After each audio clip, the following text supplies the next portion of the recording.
नमस्कार।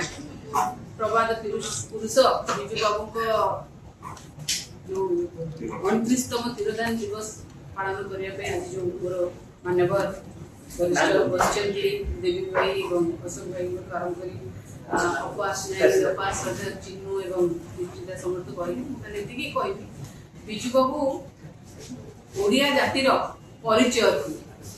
बिजू बाबू आमर स्वाभिमान, बिजू बाबू आमर अभिमान।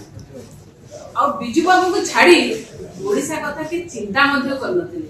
प्रकृत पक्षरे जदि ओडिया अस्मिता किए कहे ताले मु बिजू बाबू को कहबी। ये हेले से बिजू बाबू टिके पूर्व कहउथिले श्रद्धेय चिन्नू जे पेशावर पर्यंत जाइथिले। खाली सेतिके नुहे महिला को केमिति आगु को बढ़ा हो 92 मसिया रे त्रिस्तरीय पंचायत राज विधि व्यवस्था रे महिला को प्रथम करके संरक्षण देथिला ओडिशा जे भारत वर्ष रे के देई गथि। ये हेले से बिजू बाबू हेले सेही जे इंडोनेशिया संगे जेते बड़ बाली यात्रा थिले ताकू केमिति भाबे जोडी किना केमिति जाभा सुमात्रा को निवेदिता आचार्य को मध्य सेते बड़ चिंता करंतु पठे दिले बाली की केमिति जने जीव गोटे महिला पालटणा जहाज रे याचिले।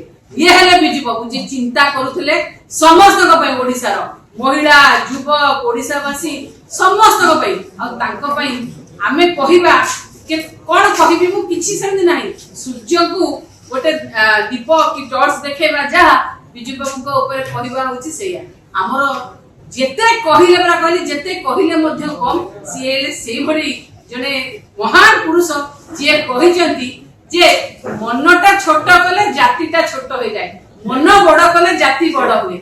मु गर्व अनुभव करे जते बडा संसद रे तांको विषय रे अलगा दलर लोक माने कोंती नेता माने कोंती बिजू बाबू का कथा बिजू जनता दल कथा कहले गर्व लागे सत बडे।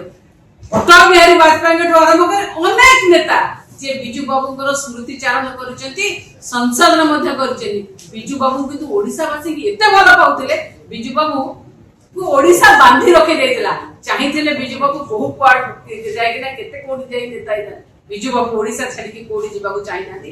ओडिसा पई ओडिया लोकन पई ओडिया जाति पई जे संग्राम करथले से होचंती बिजू पटनायक। तेनु जेतेबेले 29तम तिरोधान दिवस आमे करिवु 17 तारिख रे जे प्रभात पुरुष दिवस समस्त को आमे मध्ये आपन मध्ये निमंत्रण करूछु एवं आपको खूब भलरे करू। नमस्कार।